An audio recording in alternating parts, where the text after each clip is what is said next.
साहब है। अली हुसैन। मैं चेक यूनिवर्सिटी ऑफ लाइफ साइंसेज में मास्टर कर रहा हूँ प्राग में। तो मुझे यहाँ पे तकरीबन 1.5 साल हो गए। मैं मार्च 2021 में आया था। जी जी, असद वलायत मेरा नाम है पूरा ऑफिशियली नेम। और मैं भी यहाँ पे ब्लॉक अमाउंट है कि नहीं है? नहीं, यहाँ पे ब्लॉक्ड अकाउंट की ज़रूरत नहीं है बिल्कुल। करते हैं। नहीं, पाकिस्तान में इनकी एम्बेसी है चेक रिपब्लिक की, वो आपको ऑफिशियली वहाँ पे डील करती है, वीज़ा भी आपको वहाँ से मिलता है। ये तो सारा डिपेंडेंट है। आपका वीज़ा इंटरव्यू अच्छा हो जाता है तो आपको ऑलमोस्ट 99% 100% एश्योरिटी आपको वीज़ा मिल जाता है। नहीं, PR यहाँ पे है कि 5 साल तक आपका ऑफिशियली टैक्स पे होना चाहिए। तो मीन्स जब आप स्टूडेंट हैं तो आपको पता है कि हमारी हाफ ड्यूरेशन अकाउंट होती है, लेकिन यहाँ पे वर्क वीज़े पे आप इजीली ट्रांसफ़र हो सकते हैं। जर्मनी में ये मसला होता है।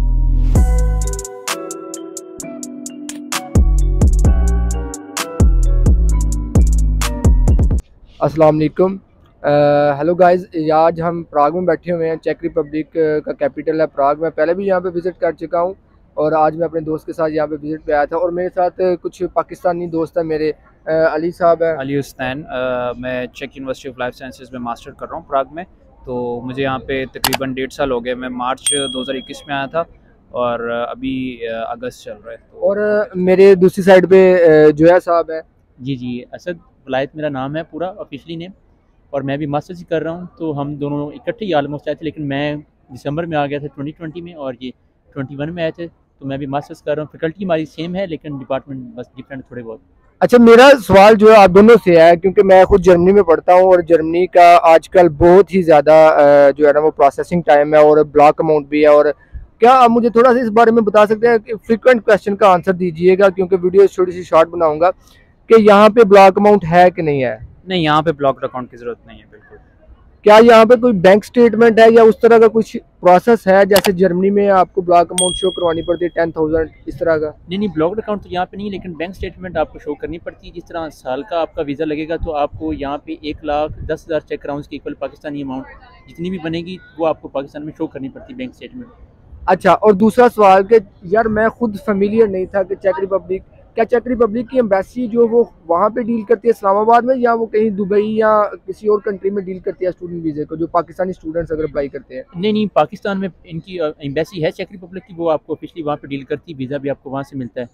तो ये कोई बड़ी बात नहीं है। और दूसरी बात ये कि वीज़ा रेशो के बारे में आप क्या कहेंगे? जैसे कि ब्लॉक अकाउंट कंट्रीज़ की वीज़ा रेशो 100% होती है, स्टूडेंट वीज़े की मैं बात कर रहा हूँ, क्या इनकी भी वीज़ा रेशियो 100% है या डिफरेंट है, या डिपेंड करता है, रिजेक्शन भी हो सकती है? वो क्या आप कहेंगे इस बारे में? असल में इसमें तैमूर भाई रिजेक्शन के चांसेस ज़्यादा हैं, क्योंकि ये सारा इनका इंटरव्यू डिपेंडेंट है। वीज़ा इंटरव्यू आपका ऑलमोस्ट 1 आवर का होगा।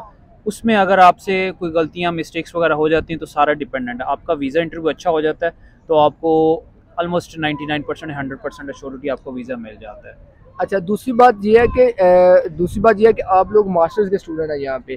क्या बैचलर्स जो एक स्टूडेंट है पाकिस्तान में जिसने FSc ICS या ICOM किया हुआ है, क्या उसके लिए भी सेम अपॉर्चुनिटी है यहाँ पे जैसे किसी ने बैचलर किया हुआ है, या डिफरेंट है या नहीं है?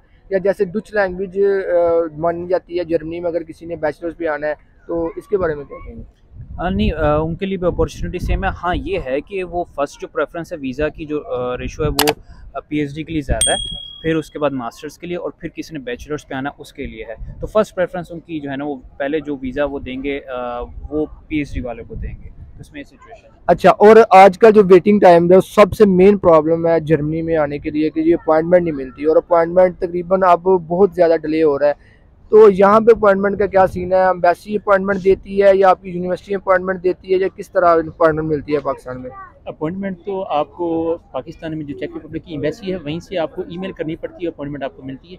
पहले इतना मसला नहीं था, लेकिन अब काफ़ी ज़्यादा स्टूडेंट्स जो हैं वो जानते हैं चेक रिपब्लिक के बारे में, तो इसी को प्रेफर करते हैं। यूरोप में आने का सबसे सस्ता और आसान तरीका जो है वो चेक रिपब्लिक है। तो अब जो पाकिस्तान में चेक रिपब्लिक की एम्बेसी है वहाँ पे भी अब स्लॉट्स जो हैं लिमिटेड हो गए हैं, बच्चे ज़्यादा हैं, उनको अपॉइंटमेंट्स नहीं मिलती और फिर वीज़ा प्रोसेसिंग में भी टाइम काफ़ी ज़्यादा लग रहा है। अच्छा, अब जो लास्ट मेरे 2-3 क्वेश्चन है वो ये हैं कि हर बंदे का ये होता है कि यार हमें पेपर या कोई परमानेंट रेजिडेंसी उसका क्या स्ट्रीम लाइन है यहाँ पे?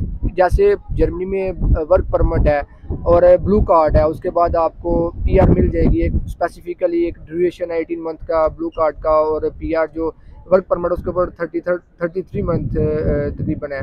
तो इसके ऊपर क्या सिनेरियो है यहाँ पे PR का? नहीं, PR यहाँ पे है कि 5 साल तक आपका ऑफिशियली टैक्स पे होना चाहिए। तो मीन्स जब आप स्टूडेंट हैं तो आपको पता है कि हमारी हाफ ड्यूरेशन अकाउंट होती है, लेकिन यहाँ पे वर्क वीज़े पे आप इजीली ट्रांसफ़र हो सकते हैं। जर्मनी में ये मसला होता है कि आपको स्किल बेस्ड जॉब होनी चाहिए, तभी आपको वो कन्वर्ट होगा आपका वीज़ा, लेकिन यहाँ पे ये सिनेरियो नहीं है। आप आसानी से अपने वीज़े को स्विच कर सकते हैं स्टूडेंट वीज़े से वर्क वीज़े पे, और जब आपका वो ड्यूरेशन पूरा होगा तो आपको 5 साल बाद पीआर मिल जाती है। इतना मसला नहीं है इस चीज़ में। अच्छा, एक मिनट बात। अच्छा, उसके बाद जो सबसे मेन जो स्टूडेंट का ये हो जाता है कि यहाँ पे अर्निंग कितनी है और लिविंग कास्ट कितनी है। सबसे पहले तो आप मुझे ये बताएं कि यहाँ पे लिविंग कास्ट एक नॉर्मल स्टूडेंट जो रहता है वो कितना यहाँ पे लिविंग कास्ट है उसकी। अच्छा, पहली बात तो ये है कि मैं यूनिवर्सिटी की डॉर्म में रहता हूँ, हॉस्टल में, तो वो शेयर्ड रूम है और 4000 चेक क्राउन जो है पर मंथ आपसे वो चार्ज करेंगे, वो सब कुछ उसके अंदर electricity bill, each and everything. ये आपका 4000 हो गया अकोमोडेशन का। उसके बाद ऑलमोस्ट 2500 चेक क्राउन से लेकर 3000 चेक क्राउन तक आपका जो है वो फूड एक्सपेंसेस हैं। और ट्रैवल आपका जो एक्सपेंसेस है वो 3 मंथ्स का कार्ड मिलता है स्टूडेंट का। उस पर आप मतलब ना 3 मंथ्स आप मेट्रोज़ पे, ट्रेन्स पे और बसेस पर ट्रैवल कर सकते हैं। 365 चेक क्राउन्स का वो कार्ड है, तो ऑलमोस्ट जो है वो 8 से 10,000 चेक क्राउन आपकी जो है ना लिविंग कॉस्ट है पर मंथ। और यहाँ पे आप जो आम स्टूडेंट है वो अगर यहाँ पे मिनिमम 80-85 आवर्स काम करता है तो 12-13 हज़ार या 14,000 चेक क्राउन वो आराम से कमा सकता है पर मंथ। तो लिविंग कॉस्ट इतनी महंगी नहीं और आप इजीली अर्न कर सकते हो। और यहाँ पे एक और बात जो इंटरेस्टिंग थी, मुझे भी पहले ही पता चली थी कि जब मैं ट्रैवल किया था प्राग का, यहाँ पे यूरो नहीं चलते, यहाँ पे चेक क्रॉन्स चलते हैं। जो एक यूरो जो है ना वो 25 चेक क्रॉन्स का यहाँ पे आज की डेट का। और यहाँ पे कौन कौन सी आर्ट जॉब्स हैं जो मोस्टली स्टूडेंट करते हैं।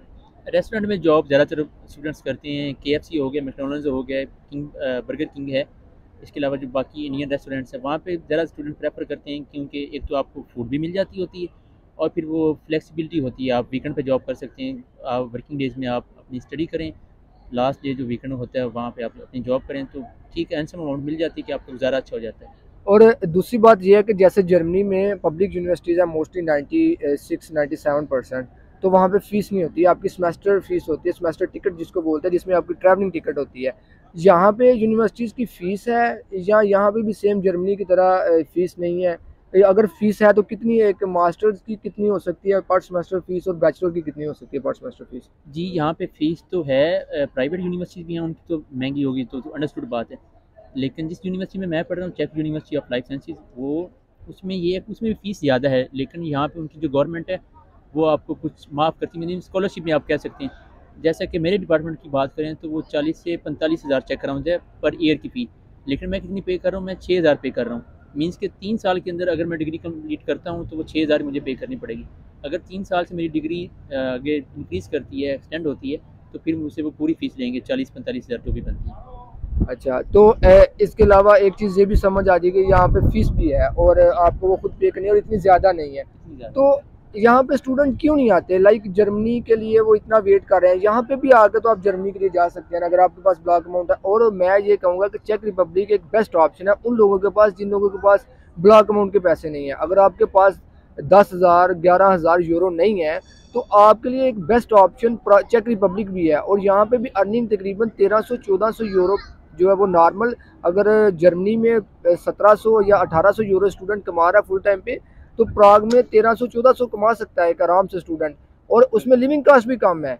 और जो स्टूडेंट या जो पाकिस्तानी स्टूडेंट जिनका ख्वाब है यूरोप में पढ़ने का और वो उनके पास इतने वसाइल नहीं है, क्योंकि हर एक इंसान के पास इतने वसाइल नहीं है कि वो ब्लॉक अमाउंट जो है ना वो कलेक्ट कर सके। और मैं काफ़ी ज़्यादा पोस्ट देखता हूँ स्टूडेंट की फेसबुक ग्रुप में जिनका यही क्वेश्चन होता है कि हमारे पास ब्लॉक अमाउंट नहीं है, तो इसकी कोई सोल्यूशन बताएं। तो मेरे ख्याल में चेक रिपब्लिक जो ब्लॉक अमाउंट नहीं है उनके लिए एक बेस्ट सोल्यूशन है।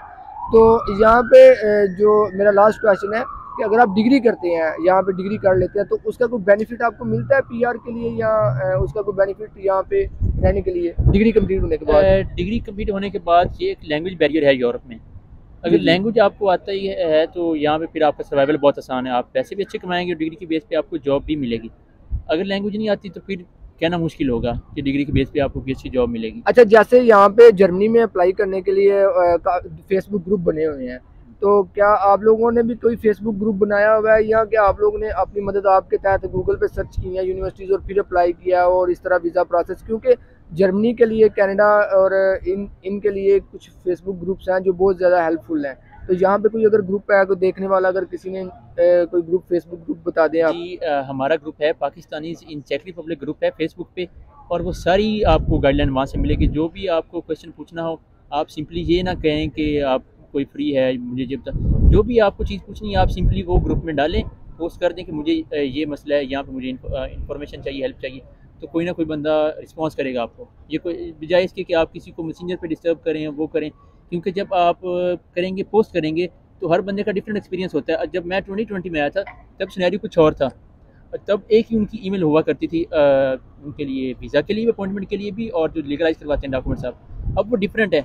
अब ईमेल डॉक्यूमेंट्स की लीगलाइजेशन के लिए अलग है, वीज़ा के लिए अलग है, तो मीन्स की ये चीज़ें चेंज होती हैं। तो आप वही बेस्ट है कि आप वहाँ पे पोस्ट डालें, जो रिसेंटली जिस बंदे ने अपना वो सारा प्रोसेस किया होगा वो आपको बेहतर तरीके से समझा सकता है, बजाय कि जो पहले करके गए 1-2 साल पहले। अच्छा, जो मेरा लास्ट क्वेश्चन है अब सबसे ज़्यादा, कि यहाँ पाकिस्तान से लेकर यहाँ आने तक कितने पैसे लग जाते हैं?